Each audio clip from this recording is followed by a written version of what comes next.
I'm Stuart Bloor, and that's the River Severn down there to the side. And as you can no doubt see, there's plenty of snow around. We've had some serious snowfall in the last few days. It has knocked off though, and actually started to thaw. So we've got a little bit of that coming into the river, and you can tell by the colour of the river. Anyway, I've got a bit of a walk down to the place where I'm going to fish. So when I get there, I'll talk you through some more stuff. But in the meantime, I want to capture some river shots on the way down. And I've just noticed some gooseanders, so I'm going to try and get them on camera.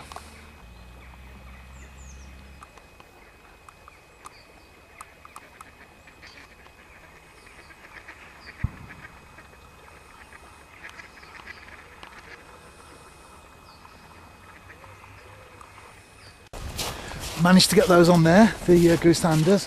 I think there's about half a dozen on here so far that I can see. They are quite wary though, and not like the mallards that are down here at my side by the water's edge there. They'll stay around, but the gooseander definitely quite shy of people, and they'll soon make the way off as I make my way downstream.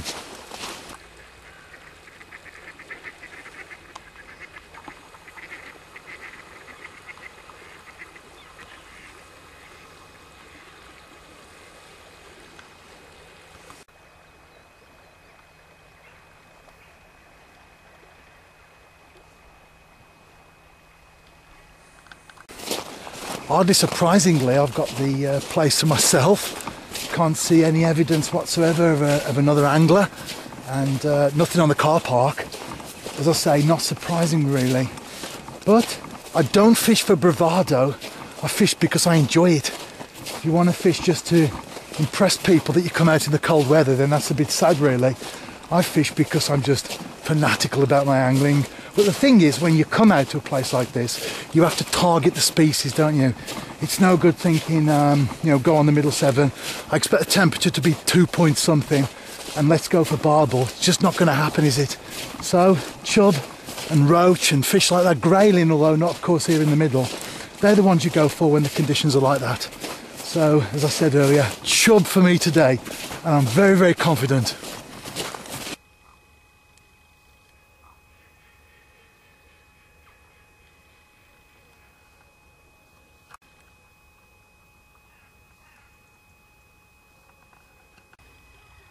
I'm in my swim now that I'm going to spend this session in. Sometimes you rove for chub and roam up and down the banks. Other times you might want to stop in one particular place, and I'm doing the latter today. One of the reasons for that is that the banks are quite treacherous. It's already minus temperature, air temperature, and during the course of the night it's expected to fall, according to the weather forecasters, to between -10 and -12. So you need to choose your swim carefully, and I often emphasize this, and I make no apologies for repetition because it is so important. So I've chose somewhere that is safe, well, relatively safe, because at the end of the day nothing is totally safe, is it? You know, in life, even the moment you get in your car, there's always a chance of an accident, no matter how slow or carefully you drive. But you know what I'm saying? It's about making sure that as much as we can do these things, we have to do them and make everything safe. So I'm in a place that's safe, and got a tree behind me, as you can see, a willow tree there, overhanging tree, typical chub holding area. It's not rocket science. You can walk any bank, any stretch of river, look for those features. Overhanging trees are a classic. Those rafts that form where rubbish gets swept down and it sort of collects in those branches. There's not a raft here because this is the Middle Severn, it's a little bit wider, smaller rivers maybe, but that's the sort of thing that you're looking for with chub. So as I said earlier, I'm very confident. Mind you, I haven't put the thermometer in yet. Let's see what that tells us. I'm getting set up now, and I've been watching my thermometer. I've put it in, and it always drops sharply at first, of course, when you put the lead into the water, and it's actually a bit better than I thought it was. Give it time to settle, give it another a few minutes to really get the true temperature, but it's quite good. I'll show you when it does settle. So there's the temperature, 3.6 Celsius. I'm really pleased with that. And if I said I was very confident before, then that has definitely upped it a little bit. So let's get out and cast out, should I say, not get out. I ain't going to get out there. Let's cast out and get that chub. I'll be fishing a cage feeder, and there's the mix to go into it. It's like Blue Peter. Here's one I made earlier.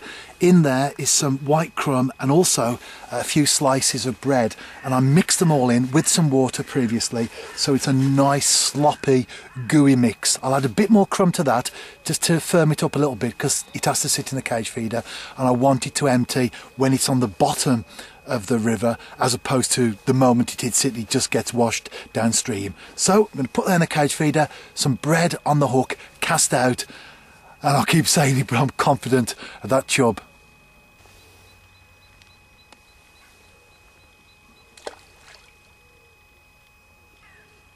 When I was getting out of the car, as I've said, no anglers here, but there was someone who came past who obviously he's an angler. I'm watching the rod tip now, by the way, not looking at the camera, and he asked me how I'd got on, because he thought I was packing away, and I said, I've just arrived, and he said, bit late, aren't you? Because people who perhaps aren't that switched on to temperature and air and water temperature in particular, how they relate to one another, think like that, even anglers.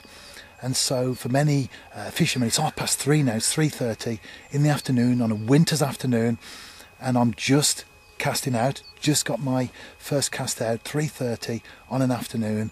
Now for many anglers, they would be packing up at this particular time, because the air temperature will plummet quite sharply over the next few hours. But, and this is the important thing, and I love to stress this because it helps us in our fishing, the water temperature, that will remain constant. 3.6, it will remain constant. In fact, if cloud cover comes in, it could even be up to 3.7 or 3.8 even, but it certainly won't fall at the same rate as the air temperature. And we need to be aware of that. It's something we need to really get into our minds when we approach our fishing. Just because it gets cold this side of the water, it doesn't mean to say that the same thing is happening that side of it. And that's very important.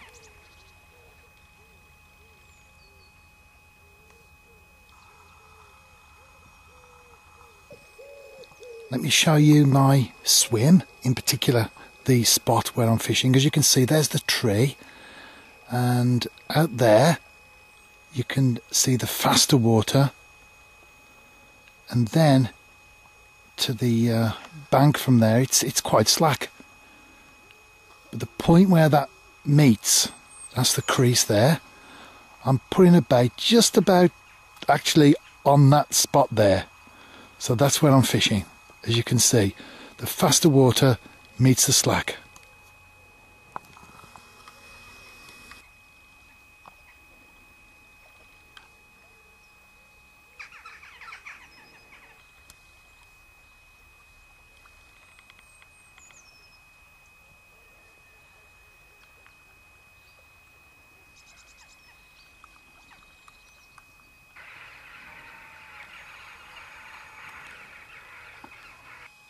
I'm back in the car now. If you want to find out how I got on in the rest of the session, then read the article.